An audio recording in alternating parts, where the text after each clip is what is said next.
जय भारत साथियों, क्रांतिकारी संघर्ष चैनल में आपको स्वागत है। साथियों, मध्य प्रदेश के इंदौर शहर में उपस्थित है। इंदौर शहर में साथियों आरटीओ रोड के नाम से गरीब बस्तियों को उजाड़ा जा रहा है। लगभग यहाँ पर देखा जाए तो 200 से घर ज्यादा है और उनके बच्चे भी है। साथियों देखो, आप सोचो, नगर निगम की तानाशाही इतनी चल रही है कि उनके बिना पूछे साथियों घर उजाड़ रही है। उनके पट्टे है, पावती है, सब कुछ होने के बाद भी नगर निगम की तानाशाही इतनी सख्त हो गई है कि उनको उनके घरों से उजाड़ रही है। साथियों, आरटीओ रोड बिल्डिंगों से भी निकल सकता है, दूसरी जगह से भी निकल सकता है, लेकिन गरीब परिवारों की बस्ती को उजड़ रही है। आप इनको देख लीजिए साथियों, क्योंकि नगर निगम की सख्त तानाशाही है, क्योंकि नगर निगम जो भी है, और अगर सरकार जो है वो गरीबों के साथ नहीं, वो अमीरों के साथ। अगर गरीबों के साथ अगर सरकार देती तो साथियों कभी भी गरीबों के घर नहीं टूटते। ये बात आप ध्यान रखने में साथी, इसलिए हमने कभी भी देखा जहाँ भी किसी भी क्षेत्र में आंदोलन हुआ है तो गरीबों के घर ही टूटे। चाहे अयोध्या में देख लो, चाहे इंदौर शहर में देख लो, हमेशा अगर देखे जाए तो गरीबों के घर क्यों टूट रहे, क्योंकि सरकार गरीबों के साथ नहीं, अमीरों के साथ में।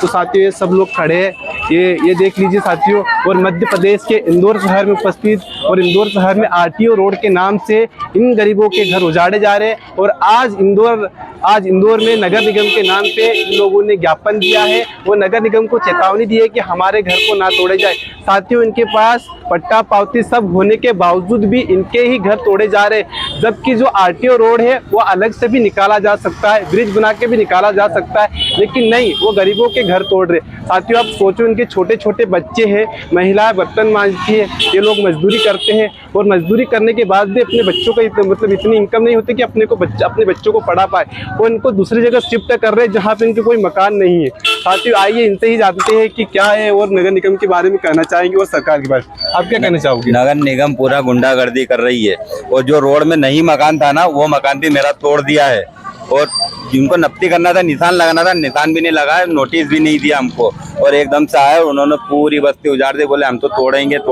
एसडीएम साहब ने भी तोड़ा मकान और मैडम ने भी मकान तोड़ दिया। साथियों देखो, और मेरे बच्चे का स्कूल 18 तारीख से चालू हो गया, वो जा नहीं पा रहा, हमारा सामान रोड पे पड़ा हुआ है और घर टूटा हुआ है। हम लोग कहाँ जाए, हम लोग नीलगिरी परिसर में मकान भी नहीं लिया है, क्योंकि हमारा मकान रोड में जा नहीं रहा था, और हम तो आश्वासन थे कि हमारा मकान जाएगा नहीं। मैडम ने बोला था 30 मीटर की कार्रवाई करेंगे, उन्होंने पूरा बस्ती तोड़ दी।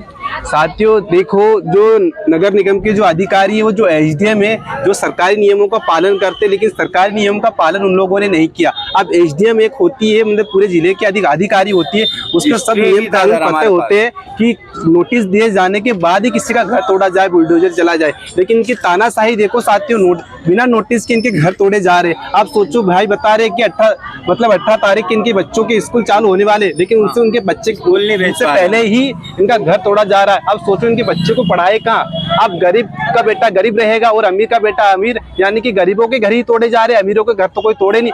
अगर इतिहास में अगर देखे जाए तो आज तक भी इतिहास में देखना, कभी किसी भी अमीरों को अगर बिल्डिंग धंसा के अगर रोड बनाया गया, कभी नहीं बनाया गया, हमेशा गरीबों के ही घर तोड़े गए। ऐसा क्यों है? क्योंकि जो सरकार है आज की, ये गरीबों के साथ नहीं है, अमीरों के साथ है। अगर गरीबों के साथ होती तो आज यहाँ पे खड़ी होती। साथियों हम लोग यहाँ पर शिवनगर, शिवदर्शन नगर और काकर से आए हुए हैं।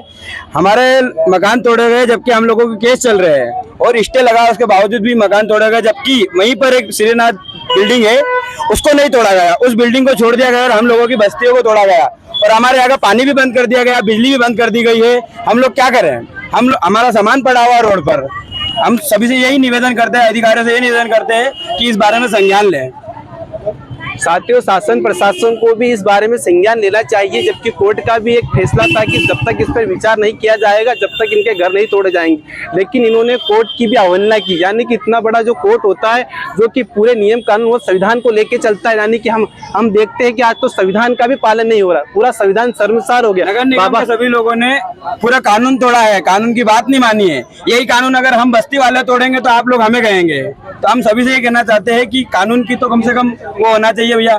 स्टे लगा हुआ है कि कोर्ट में केस चल रहा है, तो कम से कम आपको कोर्ट की तो बात माननी चाहिए। फिर यही बात अगर बस्ती वाले अपने हाथ में कानून ले ले तो उसके जिम्मेदार नगर निगम वाले ही होंगे। अरे एटीएम बोलता है कोर्ट क्या चीज होती है। एटीएम गया था, खुद एटीएम बोले कोर्ट क्या चीज होती है।